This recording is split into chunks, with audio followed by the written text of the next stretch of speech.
दोस्तों, मुंबई के बीएमसी के चुनाव में क्या शिवसेना का वर्चस्व इस बार पूरी तरीके से खत्म हो जाने वाला है। लेकिन नतीजे जो आए हैं ना, उससे ये चीज नजर आ रही है कि शिवसेना पूरी तरीके से कमजोर नहीं हुई है, लेकिन सत्ता से दूर, बहुत दूर नजर आ रही है। बीजेपी और एकनाथ शिंदे का जो गठबंधन है वो सत्ता में आने के लिए 118 सीटों पे आगे चल रहा है, लेकिन मुश्किल हुई है जरूर इस बार।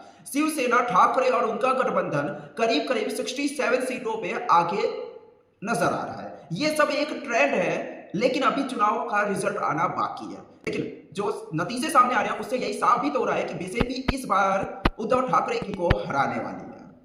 बीएमसी में पहली बार बीजेपी का मेयर बनने वाला है। शिवसेना काफी कमजोर नहीं हुई है, लेकिन बीएमसी के उनके हाथों से बीएमसी जाने वाली है। क्या नतीजे ऐसे आएंगे कि बीजेपी और शिंदे मिलकर के बीएमसी पर कंट्रोल जमा लेंगे, या फिर नतीजे के बाद भी तोड़फोड़ और खरीद फरोख्त का काम चलता रहेगा? इन सारी बातों को दफन कर दिया जाएगा।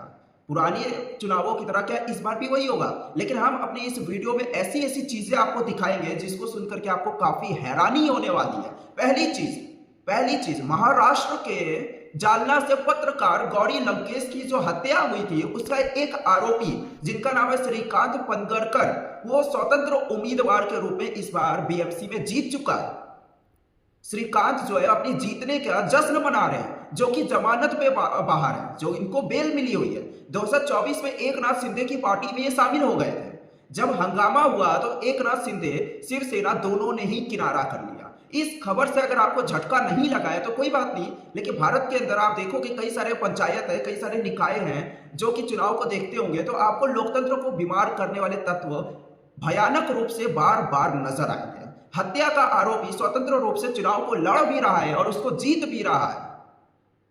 2017 में बेंगलुरु में पत्रकार गौरी लंकेश की हत्या हुई थी। 9 साल के बाद भी कोर्ट का फैसला अभी तक का नहीं आ पाया है और जनता ने अपना फैसला सुना दिया है। भारत की नगर पालिका से लेकर के न्यायपालिका तक हालत आप पूरी तरीके से समझ पा रहे होंगे। विधानसभा के चुनाव के साथ साथ निकाय चुनावों को लेकर के भी चुनाव आयोग पे तमाम सवाल उठाए गए, बार बार उठाए गए। लेकिन हमारी रिपोर्ट जो है उसमें सीटों का जो आंकड़ा है वो एक ट्रेंड है।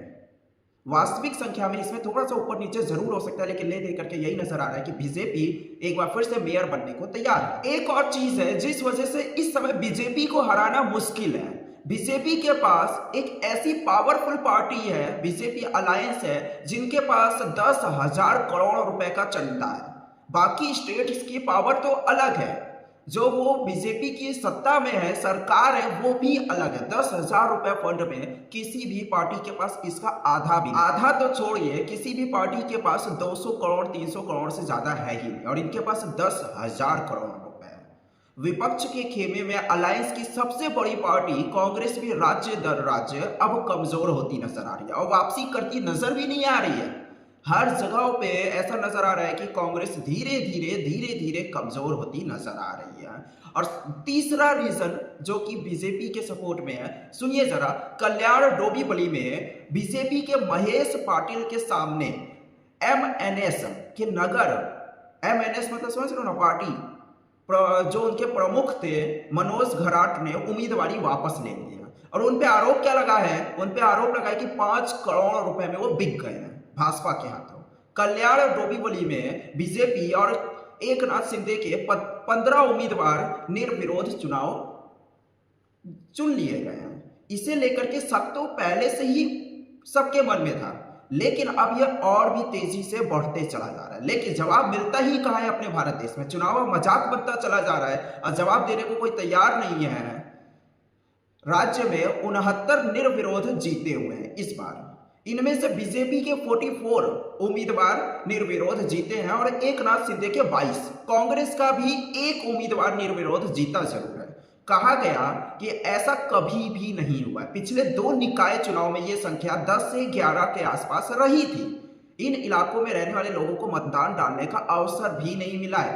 अगर आपने सुना होगा कि मतदान में लोगों का यह भी गुस्सा फूटा है कि मतदान करने के समय में लोगों ने आरोप लगाया है कि लोगों को मतदान करने का मौका मिला ही नहीं। लोग वहां पे गए, एक बूथ से दूसरे बूथ पे भेजा गया, दूसरे पे गए तो तीसरे पे भेजा गया और थक हार करके वापस घर आ गए कि उन्हें अपनी जगह ही नहीं मिले। एक ही परिवार के मान लो 4 लोग हैं, चारों का अलग अलग बूथ पे नाम आया है। तो इस वजह से भी किसी एक ने वोट डाला और बाकी के 3 वापस घर चले गए। तो ऐसी कई सारी घटनाएं हैं जो इस बार बीएमसी के चुनाव में नजर आई हैं। एक और चीज है, आरोप ये भी लगा है कि इस बार पहली बार चुनाव के अंदर बीएमसी के जो उंगलियों पे स्याही लगती है वो ऐसी लगाई जा रही है जो सैनिटाइजर और एसीटोन से मिट जा रही है। यानी कि एक ही, अगर कोई चाहे एक ही बंदा सैनिटाइजर का यूज करके 3, 4, 10 बार भी वोट डाल सकता है, अगर बूथ के वहां के बीएलओ वगैरह उनको सपोर्ट कर रहे हैं। विपक्ष ने आरोप लगाया कि इस तरह की स्याही पहली बार लगी और लगा करके बार बार वोट डालने का प्रयास किया जा रहा है। अपनी तरफ से बीएमसी ने इन आरोपों को पूरी तरीके से खारिज कर दिया। राज्य निर्वाचन आयोग ने यहां तक कह दिया कि वोटर की खुद की जिम्मेदारी है कि वो अपनी उंगली से स्याही ना मिटाए। हम ये नहीं कह रहे कि आम आदमी ये काम करेगा, हम ये कह रहे हैं कि वही मान लो कोई 1000, 2000, लाखों में जो लोग हैं जो उनके सपोर्टर्स हैं बीजेपी के या किसी भी उनके, वो बार बार ये काम कर सकते हैं जिनका चुनाव आयोग सपोर्ट करे,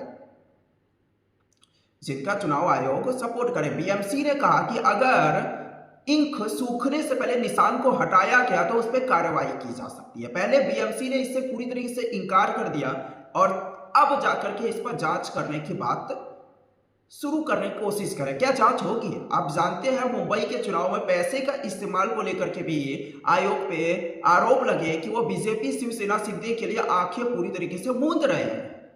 एक और चीज है, चीजें खत्म ही नहीं होंगी भाई। अब चुनाव पूरी तरीके से मजाक बन चुका है। सुनिए जरा ध्यान से। मतदान के दौरान, चुनाव के दौरान राज्य के निर्वाचन आयोग की वेबसाइट जो है 10 में से 6 घंटे के लिए बंद कर दी गई या कहे तो क्रैश हो गई।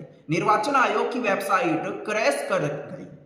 लोग सूची में अपना नाम ही नहीं देख पा रहे, बीएलओ उनकी मदद भी नहीं कर पा रहे। जिन लोगों का पता बदल गया, एड्रेस चेंज हो गया, वो परेशान होते रहे। लोगों के पूरे पूरे परिवार वाले वोट ही नहीं डाल पाए। निर्वाचन अधिकारी दिनेश वाघमारे ने हिंदुस्तान टाइम्स में कहा कि एक ही दिन में वेबसाइट पे 2 करोड़ लोगों ने खोला, जिस वजह से वेबसाइट क्रैश कर गई। डिजिटल इंडिया का ये हाल है। तब जाकर के इस हिसाब से महाराष्ट्र के अलग अलग क्षेत्रों की वेबसाइट बना देने चाहिए थे। सोशल मीडिया में चल रहे वीडियो में एक बात बार बार सामने निकल करके आ रही है कि लोगों को कह रहे हैं कि उन्हें वोट डालने का मौका ही नहीं मिला। एक जगह पे वोट डालने जा रहे हैं तो दूसरी जगह पे भेज दिया जा रहा है। बीएलओ भी उनका सपोर्ट नहीं कर रहे और आखिरी में वो घर चले गए। इसके अलावा 30-35 सालों में वोट करने वाले जो लोग 30-35 साल से लाइन से इतने सालों से वोट डाल रहे हैं, वो इस बार उनका नाम ही नहीं आया लिस्ट में। ये भी खबरें बाहर आ रही हैं, जो कि कई जगहों पे छुपाया भी जा रहा है, लेकिन कई जगहों पे इसको उजागर भी किया जा रहा है। कई लोगों ने, कुछ मामलों में जिन लोगों ने विधानसभा लोकसभा के चुनाव में अपना वोट डाला भी था ना, उनका भी सूची में नाम नजर नहीं आया। तो कई सारे ऐसे मामले सामने आ रहे हैं पहली बार। जरा ध्यान से सुनिए पत्रकार ने क्या बोला। पत्रकार सोहित मिश्रा ने ट्वीट करके बताया कि 10 बजे शुरू होने वाली गिनती से 1 घंटे पहले नंबर दिया गया कि 52.94% लोगों ने इस बार चुनाव में अपना वोट डाला हुआ है। आखिर चुनाव आयोग ने समय पर अपने रिकॉर्ड्स जो है समय पर क्यों नहीं जारी करते? लोकसभा चुनाव के दौरान भी ऐसे ही सवाल उठे थे। चुनाव आयोग मतदान के आंकड़े समय पर जारी ही नहीं कर रहा, और ऐसा क्यों कर रहा है? सटीक नंबर क्यों नहीं दे रहा? बिहार के चुनाव के समय में भी यही सवाल उठा और अब महाराष्ट्र के निर्वाचन आयोग से भी यह सवाल पूछा गया। राज्य के मुख्य निर्वाचन अधिकारी दिनेश वाघमारे पर कई सारे सवाल उठे। चुनाव की डिक्लेरेशन के बाद से ही गड़बड़ियां सबके सामने नजर आती चले गई। उम्मीदवारों के हलफनामे समय पर वेबसाइट के ऊपर अपलोड भी नहीं किए गए। चुनाव से पहले के आखिरी 2 दिन में भी डोर टू डोर कैंपेन की अनुमति दी गई, जो कि कभी नहीं हुआ इससे पहले। एक और चीज है, महाराष्ट्र के चुनाव में एक और चीज हुई है जो कि आखिरी आप मान सकते हो। महाराष्ट्र के निर्वाचन अधिकारी ने मुंबई में एक नई बैकअप मशीन लाई है, किसी से भी बिना बताए, बिना परमिशन के। उस मशीन का नाम है PADU, printing auxiliary display unit. PADU का काम क्या है?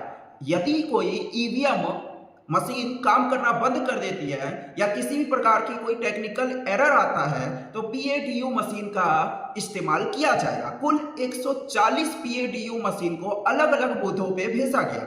इस मशीन को लेकर के शिवसेना, ठाकरे और आम आदमी पार्टी ने, सारे ही विपक्षी दलों ने काफी विरोध किया, लेकिन इसको रोक कोई नहीं पाएगा, क्योंकि आप जानते हो इस समय कोई किसी को कुछ भी नहीं करने से रोक पा रहा है। पीएटीयू मशीन भेजी गई, लेकिन इस चुनाव में वीवीपैट पर्चियां जारी नहीं की गई। अगर चुनावी पारदर्शिता और सहूलियत की ही इसका उद्देश्य था, नए तरीके की मशीन को लाना, तो फिर वीवीपैट नहीं दिखाने का क्या ही तर्क था।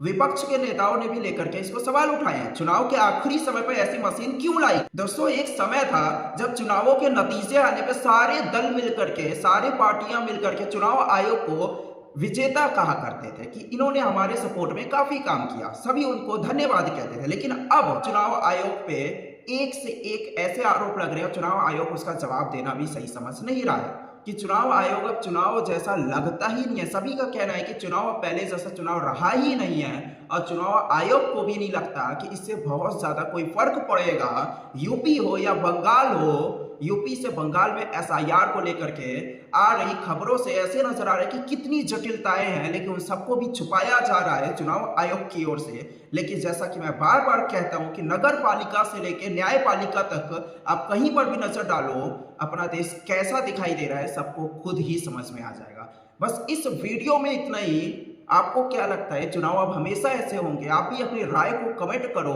बताओ कि आपको आप कितना इसको लेकर के खुद में सोच पा रहे हो कि सब कुछ सही चल रहा है, या फिर आपको भी कुछ दाल में काला नजर आ रहा है। चैनल पे पहली बार आए हो, नए आए हो, चैनल को जरूर से सब्सक्राइब करो।